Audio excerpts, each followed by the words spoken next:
The following is a special presentation of Tony Kurre Radio. Want the real story behind the sound bites and headlines? Let's find the facts. Remember, it's not a conspiracy theory if it's the truth. You are not paranoid or confused. You just need to know. Hello, everybody. It is time for Need to Know. Kip Keefer with you as per usual. It's Monday morning. Feels like Ice Station Zebra here in my studio, but we're going to press on.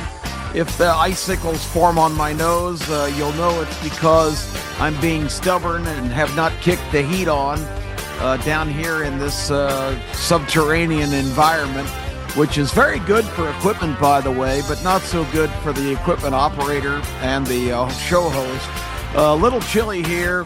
Made an adjustment. Hopefully we can get through the process without my mouth freezing up and impairing my speech. But I hope you all had a great Thanksgiving weekend.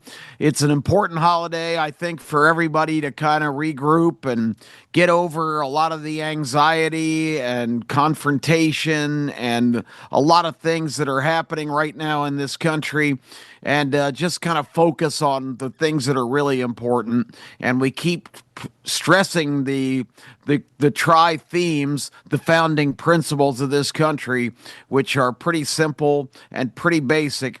And people that are against these principles, well, you know, they're not really worth talking about, because if you have a problem with God, country, and family, that's a pretty disturbing trio of things to be critical of.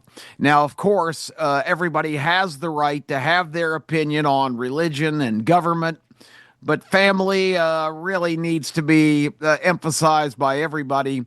Still the most important building block in everybody's lives. And disagreements are fine, but they need to be civil. They need to be constructive. Our goal for all of us has changed in this country over the 200 and almost 50 years that we've been in existence. Now it's so confrontational that it used to be that even if you had disagreements, everybody's ultimate goal was the same. It was to make the country as great as it could be, as good as it could be, to make the American dream accessible to everybody. That was the common goal. And somehow we've gotten into a wayward path of going a different direction, where if there's disagreement and confrontation, it's become this competitive free-for-all where whatever is necessary to attain power and control, which ends up being the ultimate goal for everybody now participating in our representative government, because the purse strings are controlled by the people that have the power. And the purse strings in this country are considerable. It's all about the money.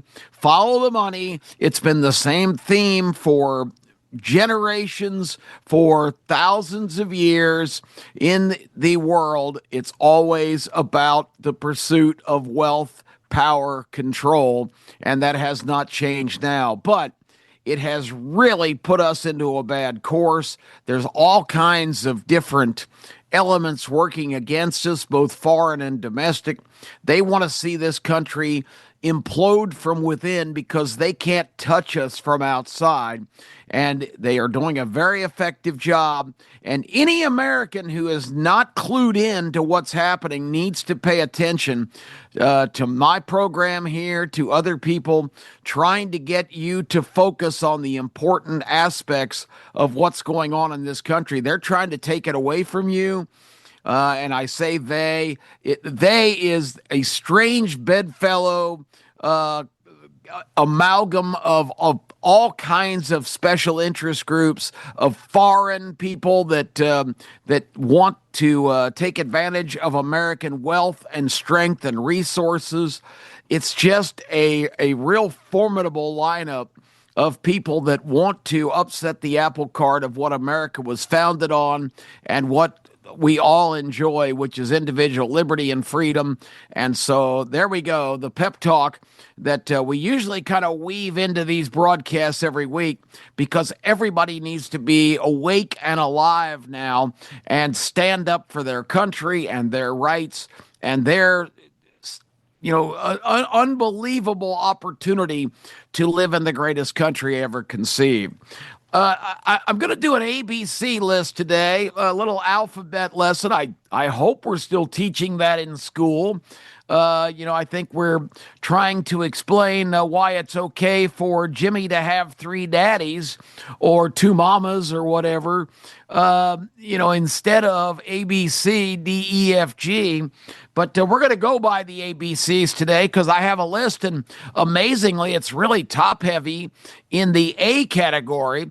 A lot of A words today in the headlines of things I want to talk about. And it's a little bit of a mixed bag, and we will go back and forth just a tad because I'm doing it alphabetically because that's the creative license that I'm choosing this week to present these topics that are on my mind that I think you need to know. So let's get started. The first one on the list is a term that you're hearing from every politician's mouth: Republican, Democrat, left, right, socialist, communist, pro-American, and that word is affordability. Affordability is the big issue in our country right now because it's just ridiculous. Nobody can afford to live in America now. It's too costly. It's too expensive. And Donald Trump, who's been president, this administration since January, he's almost to the end of his first year, and prices are just too damn high. The prices, you can't afford anything in this country. Well, guess what, folks? The impetus for high prices right now are something, if you listen to this show, I told you would be the case months and months ago, even before Trump was re-elected for the second term. Not consecutive terms, of course, as he was out of office from 2020 to 2024, when the worst administration ever elected in 250 years by Americans, Joe Biden, the pretend president, the puppet, the marionette, the dancing bear out front, who lived in the White House and flew around on Air Force One, mostly to go back to Delaware to sit on the beach for 3 and 4 and 5 days at a time.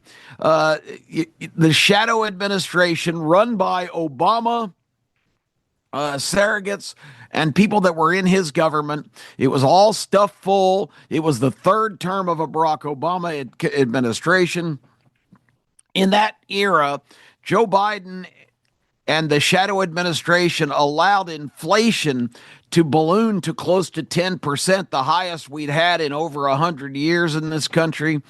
And I warned you at that time, even if there had been adjustments, and there were adjustments, by the end of the Biden administration, it was back down to around 3.84%. It had been cut in half. Trump has come in now, and inflation is right around 3%, which is sort of like where it usually sits on average. I think most economists will tell you that just a touch of inflation is normal in any economy, around 2%. So we're right back to about that level. But the reason that people have this perception that nothing's been done since Trump's been in is because prices are still high at the grocery store, in intangible things that you buy. If you go to buy, I recently had a big weight loss. I had to pretty much overhaul my wardrobe because all of my big boy pants and shirts and jackets and suits don't fit anymore. They're way too big. It's pretty bad when you pull up your britches, and as you reach in the closet for your belt, they fall down to your ankles. They're a little bit too big at that point to even try to wear. And if you do if you cut an extra notch in your belt and pull it completely tight, you still have the effect of feeling like you're wearing clown pants because they're so baggy, you're dragging them around the ground. Anyway, all of those tangible items are still priced high as a rule. And the reason is simple. And it's what I told you because, again, we deal in common sense here. I told you that once you get these manufacturers, these companies, these corporations, and they're across the board, whether they're food or pharmaceuticals, or building products, lumber. I mean, you can name any product off the top of your head. Once the price scale keeps rising to a certain level, and they find out that consumers are willing to pay those prices, what incentive do they have to reduce prices? They have none. Once you get to a certain pricing threshold and people pay it, they're going to keep those prices as close to that level as possible, because as they continue to move that bar up, if you're still needing those things or you're still used to those products, and I'm a prime example of it, I have a certain group of products, if I go to the grocery store, that I'm loyal to, that I'll buy. I don't care if they're 3 times the price that I'm used to paying. I don't even look at the price. There are certain items, and I think everybody's like this. There are certain things you're going to buy no matter what, that you are used to, that you are accustomed to purchasing and consuming, using, whatever. I know my son is a very skilled person who likes to work in his wood shop and build his own desks and furniture and that kind of thing. I don't know where he gets any of that. I can't. I can't construct a first grade popsicle structure. But the bottom line is, continuing all through the Biden administration, the third Obama administration, in reality, he continued to go to Home Depot or Lowe's and buy lumber. He complained about the whole time how expensive it was, but he didn't stop. This is what he does in his leisure time. It's just like me with my staple products, original V8 juice, Diet Mountain Dew. I don't care if the price skyrockets. These are things that I have to have. Rolled gold, tiny twist pretzels. These are Kip Keefer essential items for survival. I'm going to pay the price, and I think most American consumers are that way. So these companies are not going to reduce the prices once that threshold's established. That's what I'm trying to say. So affordability is an interesting question here. Now, on the other hand, gasoline prices dramatically down. And when gasoline and energy prices are down, then there's going to be some natural adjustments where pricing is going to be somewhat reduced, not radically reduced, because once again, you're paying, they're going to keep playing it.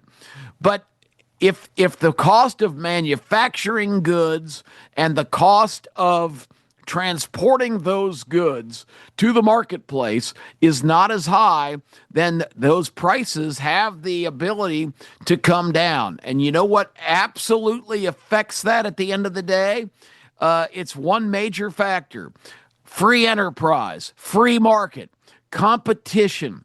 A company, and there will be more and more popping up now, you're going to see a huge revitalization of American manufacturing in this next year.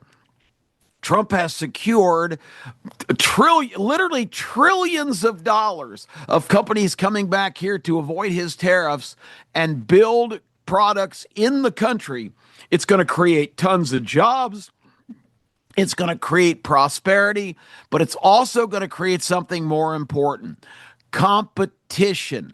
Competition is the key. That's when you'll see prices be reduced. When some company goes, we can make a hell of a profit here if we make something comparable to Diet Mountain Dew that's just as good, but we could charge a lot less price for it, because in this economy, we can still make a killing and not have it be at the price level that was raised during the pseudo Biden administration. So competition, free enterprise, free market, that's the only thing that brings prices down to a better level. And you're going to see that going forward. So this knee-jerk reaction that affordability is still an issue is really something that everybody needs to stop and think about. I don't like paying high prices. I don't like going to the grocery store and getting my standard group of items that I buy, and it's $80 when I know just a few years ago it was $50. I don't like paying 25 or 30 extra bucks, but I do it because this is what my consumer habits are, and I'm sure all of you are guilty of the same thing, unless you're fanatics like some of my friends that will go to some ridiculous, and I won't mention the name of the chain. Everybody, I'm sure, will know who I'm talking about, but there's one group of stores all around the country where they have the most bizarre variety of items from all over the world, all kinds of weird products, no name brands. And, I've got a friend of mine in Atlanta where he'll go shop there because he goes, this is like 25 bucks less than if I go to a regular store. I'm not going to go and take and buy a bunch of products from some bizarre retailer that they gather around from all the world that I don't know and not used to. I'm a name brand guy. I'm an American. I don't want to buy foreign products. I don't care if I save 15 or 20 bucks. It's not life-changing money, but I know some people really stress that. That's the same people that will drive 15 miles out of their way because gas is 5 or 6 cents cheaper at the exit out of town than buying it in city. Of course, the time that you invest and the extra gas you burn to go buy and save that 5 or 6 cents a gallon is counterproductive. It's just a mental thing that, that's great. This was great. I only had to pay $2.70 for a gallon of gas here. It was $2.75 if I'd have bought it close to my house. It doesn't make any sense, but that's just how people are. So, and my final word on affordability is analysts have just identified this previous Black Friday, the day after Thanksgiving, the biggest shopping day of the year. And today, as I come to you on this edition of Need to Know, it is Cyber Monday. So this is the day that supposedly online prices are just at all-time slashed lows. I don't know. Maybe they are. Maybe there's some great deals. I know in these crazy things where retail stores open up at midnight on Thanksgiving into Friday, supposedly there's people dashing into the store and grabbing up the 200 or 300 items that are slashed to like half price, whether they be TVs or whatever. But, I mean, just look at the TV now. You can buy a 75 or 80-inch TV that a few years ago was $2,500, $3,000. I see them now out there for $300, $400, $500. I mean, it's not like all the prices are skyrocketing. Things do, and that, once again, that's competition. That's why we live in the greatest place in the world. Free enterprise, free markets, and it's consumer-based. If you just wait it out, you can find great deals out there because when businesses compete, all of us win, and that is exactly what the cornerstone of the American system is and why it's better than any place else you can be in the world. So keep all that in mind when you complain about prices. That is it really, really that way? It's this Black Friday and this Cyber Monday are forecast to be the biggest by far ever. So that being said, does that really mean we've got this affordability crisis in this country? I think it's a myth. I think it's a political talking point. Don't drink the Kool-Aid. Don't buy the rotten banana. Don't listen to these people who are just trying to coerce you into a crisis that doesn't exist, because that's what they're doing. They're trying to manipulate you. They're trying to get you to go talk to your friends and your family about how outrageous prices is, and how that this administration's doing nothing, that Trump ran for president promising to bring prices down. He is bringing prices down in a lot of tangible areas, and just wait to see what's going to happen next. And again, this is not a cheerleading session for Donald Trump, but Donald Trump understands economics, and Donald Trump is bringing in trillions of dollars of investment to bring American manufacturing jobs back, and to dramatically affect pricing by creating intense competition. So I just spent about 50% of my time on the first item. I'll have to go a little faster here, because affordability, though, was one of the most important things I wanted to talk about. Activism is the next thing on my list. Activism, which should have been ahead of affordability. I was talking about what a bad job we're doing on the alphabet, and here I put them in the wrong order. I want to talk about activism because a lot of the problems we're having in this country are based on activist judges, activist teachers, activism overall, where we're stressing the wrong things and we are completely violating your rights, your safety, my family's safety. The incident just last week on a train in Chicago, where some jagaloon went and actually put gasoline into a bottle of some kind, took it on the train, poured it on a complete strange woman that a stranger of a woman he didn't know. She was a clerical person, or somebody who worked at the Caterpillar headquarters in Chicago, the big tractor company, going home from work. Just a regular American sitting on a train. This guy chose her for some unbeknown reason and poured gasoline on her and lit her on fire on the train. This woman was savvy enough to get up and fight her way to an exit when the train stopped, and was able to get some help and treatment. She survived the attack. She's got burns significantly, of course, over so much of her body. This guy literally poured gasoline on her. People on the train did not assist her. They sat there on their hands and watched all this go on. So there's no heroes anymore. A lot of people are afraid to get involved because they're just chicken shit. Pardon my French, but that's exactly what they are. And the other half don't want to get involved because, just like the Good Samaritan on the train, Daniel Penny, 2 years ago in New York, completely neutralized a guy threatening to kill people on a subway, and he applied a chokehold because he had military training, and ended up killing the guy who was threatening the lives of other passengers. He was arrested and charged for murder. So it's pretty clear why people don't want to get involved. It's either by being cowards themselves, or being afraid, literally and justifiably so, of being accused of some kind of crime if they intervene. So anyway, the bottom line is, here's the rest of that story. This guy had been arrested in the previous 9 years, get ready for it, 71 times. This guy has been hauled in for various crimes, violent and otherwise, robberies, assaults. I don't know. I don't have the list in front of me. But he'd been arrested 71 times in 9 years and convicted in court 14 times of various offenses. And yet this guy is walking the streets because some DEI activist judge said, well, if you just check in here regularly and wear this ankle bracelet, we're going to release you and keep you from being incarcerated.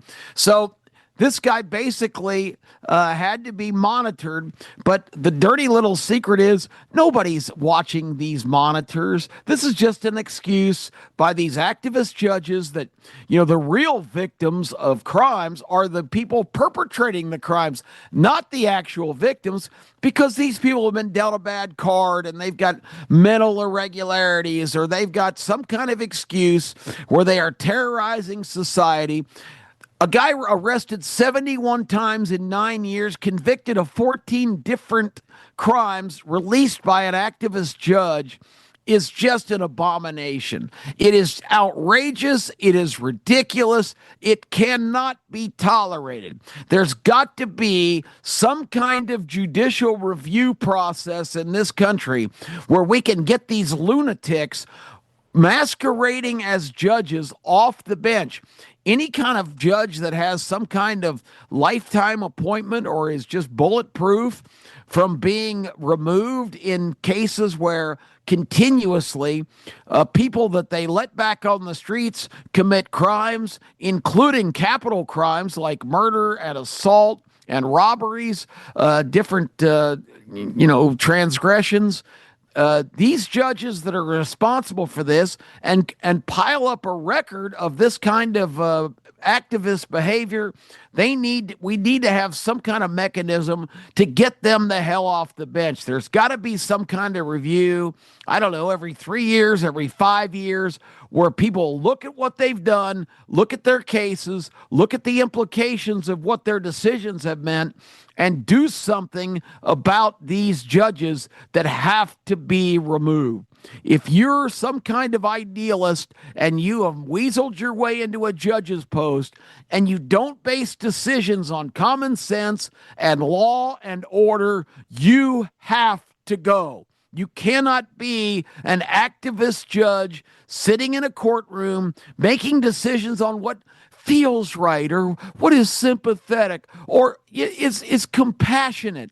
It's not compassion to let a guy back on the street who is a career criminal, clearly mentally irregular, and somebody who is capable of just randomly pouring gasoline on somebody he doesn't know and lighting her on fire on a commuter train. It is absolutely unacceptable, ridiculous. It can't go on. It needs to be changed. The next one on my list is Afghanistan.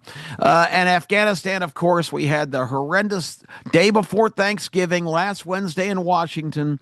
2 National Guard soldiers who are only there to be keeping order in Washington, not really being involved in day-to-day law enforcement, just presence for security, almost like you have, rent-a-cops at private businesses that are just there to create the illusion of security. These are National Guard. Okay, think about what those 2 words mean. National Guard. And these are people that are enlisted in part-time or, limited military situations. They're being compensated. They are, there to be called up in case of emergencies. And in Washington, D.C., in Chicago, in New York, in Los Angeles, in San Francisco, there are emergency situations where crime has become so rampant, and now Portland, Oregon, of all places, crime has become so rampant that cities need help. Traditional law enforcement, because of budget cuts, do not have the manpower they used to have. And even if they did, things are so bad in some of these cities, particularly Washington, Baltimore, and Chicago are the biggest offenders right now, New York right in there too, that the presence of National Guard troops on the street gives you an extra layer of protection. And that's think about what these soldiers are called. The National Guard. just by definition. That's what they're doing. They're standing guard on the streets to let criminals know that you're not in control of these streets. Our National Guard is on hand to be providing protection and presence for regular consumers. The murder rate in Washington in the 4 or 5 months that the National Guard has been deployed is down 65%. There are people walking around alive now who would be shot, stabbed, strangled, dead if not for the presence of these soldiers. And even the ultra liberal mayor of Washington, D.C., Mayor Bowser, who was completely against this idea, has come around. She's an extreme left Democrat, and she says, wow, I was completely wrong. The presence of the National Guard has made this city so much safer and so much better place. So last Wednesday, the abomination of an Afghani national who should not be in this country, whose stay here had expired in September. He was supposed to be sent back to Afghanistan, which I understand is a very volatile situation since we just abandoned it under the pseudo administration and left $8 billion worth of military equipment and left the Taliban in charge, who took over the government in just like a day as the Americans were bailing out. But then we just magnanimously started sending stealthily planes over there to take back all of these Afghani nationals who wanted out of there, including this 29-year-old perpetrator last week who just randomly walked up on these two National Guard soldiers in front of a train station in Washington and shot them both. And as they were both down, shot them an additional time right in the head. It killed the 20-year-old young lady from West Virginia from the West Virginia National Guard, who this was a big adventure. She grew up in West Virginia at 18 years old. The day she got out of high school, she signed up to be a National Guard soldier. She got deployed to Washington. In correspondence with her family that's been released over the last few months, she has said how she's loving the experience of being there. She's visiting on her off time museums and memorials and loves being in the nation's capital. She was literally serving her country and other citizens in the National Guard, and the price for that is to be shot in the head by some extremists yelling Allah Akbar.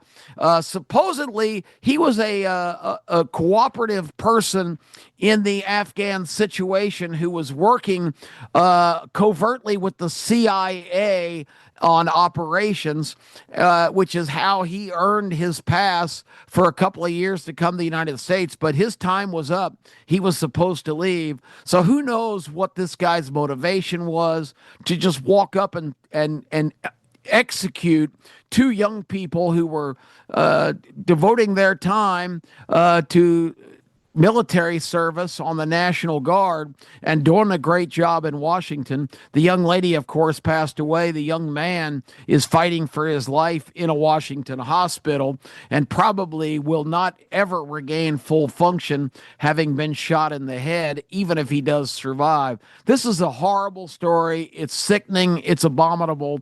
And it absolutely just makes my skin crawl to think about this situation. You've got the State Department of this country over this entire century, basically, all the way back to the early parts of the century when Bill Clinton was at the controls, that the State Department has covertly brought in all of these people by plane. These are not people coming across the border during the wide open pseudo administration, inviting them in, providing them the promise of free stuff, free place to live, free food, education for your children, employment opportunity if you want it, but you don't have to work. We're still going to take care of you.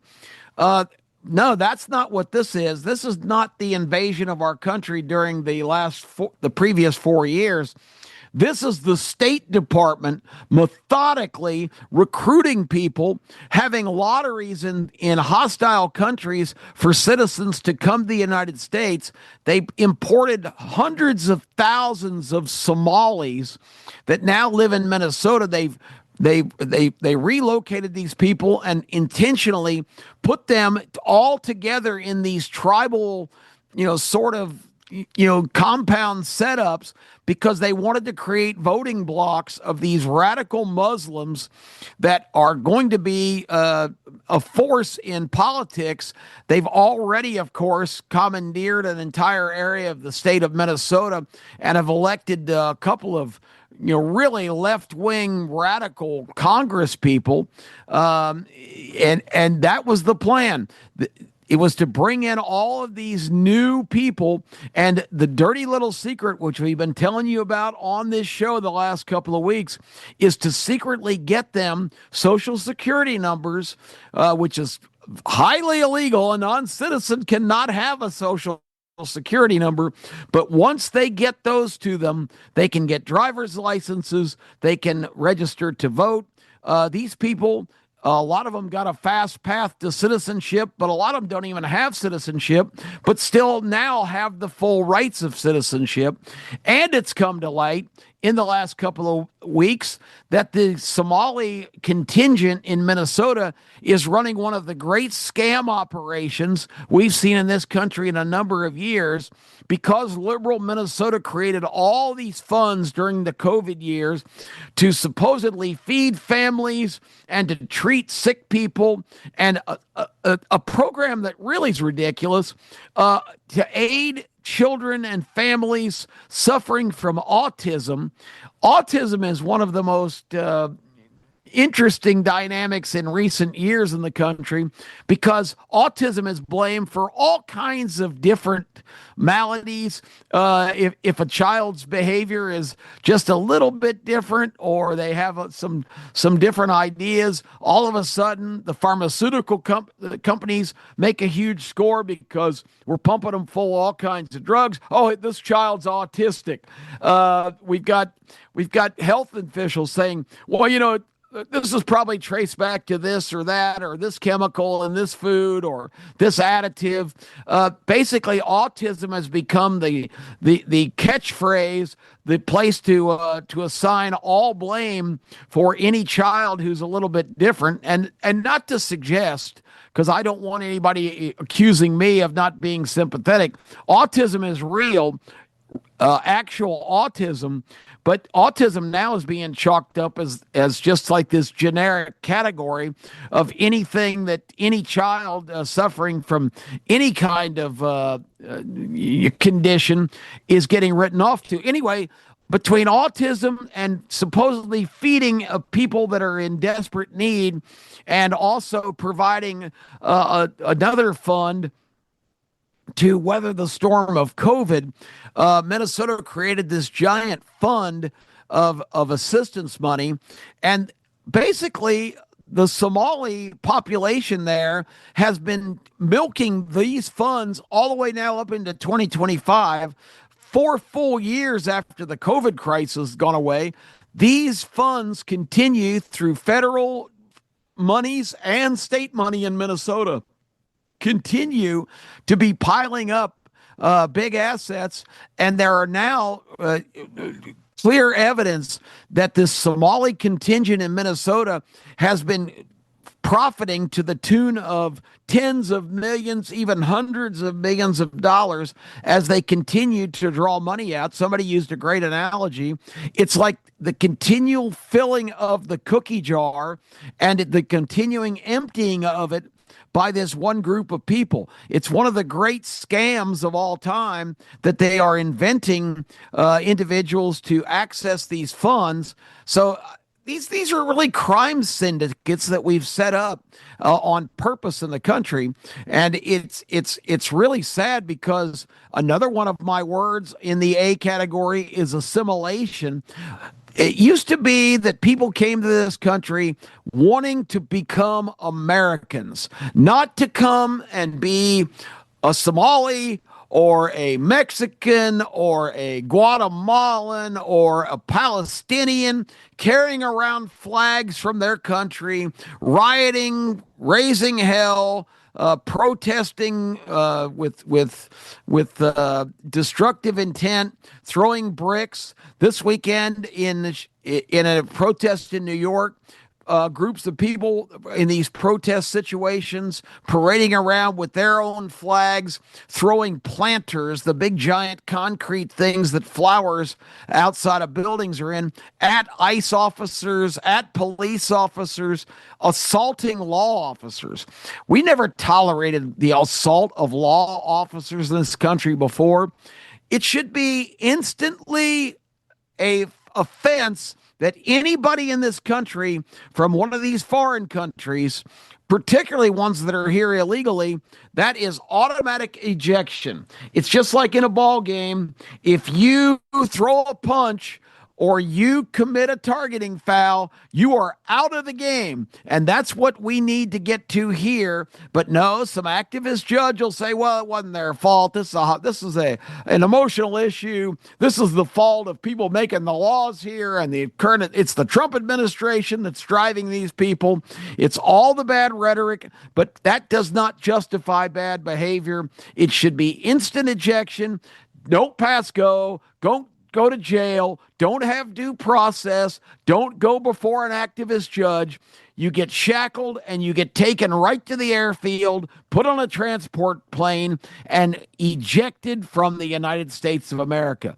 That's the action that needs to start taking place. And if there's some exceptions or some people that fall through the cracks, so be it.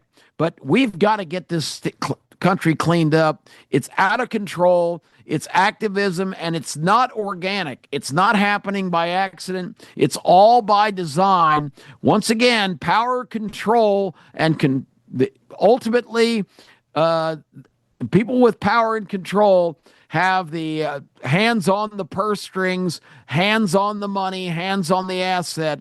That's what it's all about, and that's what we need to wake up, smell the coffee, and avoid. I had a whole bunch more on my list, but I could ramble on for hours, and I don't think the proprietors of the network will be very happy with me. So I'm going to sign off now. We'll continue with the alphabet.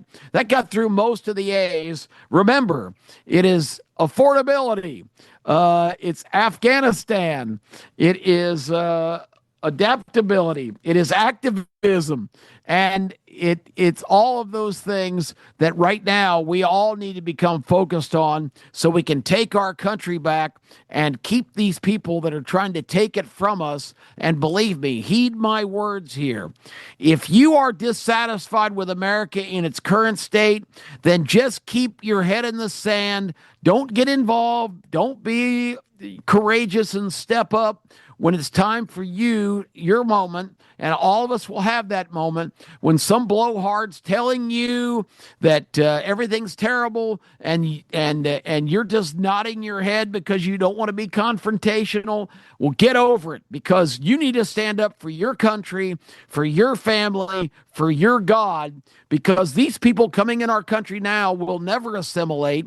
Particularly people from the toxic part of our world, the Middle East, who once again have no tolerance for your ideas, your religion, your belief in your country, for free enterprise, for freedom of religion, for freedom of speech. They believe that if you don't believe as they do, you're an infidel and don't even deserve to live. Keep that in mind as you process what we're going through in this country right now and how we need to take this country back and get these people the hell out of here. I sound like an ugly American, guilty as charged. I want my country back, and I'm not going to be tolerant of anybody coming in here and starting to throw their weight around and act like they have some kind of right to tell us how to run our country. They don't belong here, and I don't think they should any longer be welcomed here, because we know what we're doing. We created the greatest country in the world, and to keep it, we better all step up and do our part to make sure that the United States of America will continue to be what it was intended to be, the greatest country ever conceived. I'm Kip Keefer. That's Need to Know for this week. We'll have more next week. Thank you all for tuning in. It's December, the holiday season. Let's kick it in and live it to the fullest. I'll talk to you next week. This has been a special presentation of Tony Curry Radio.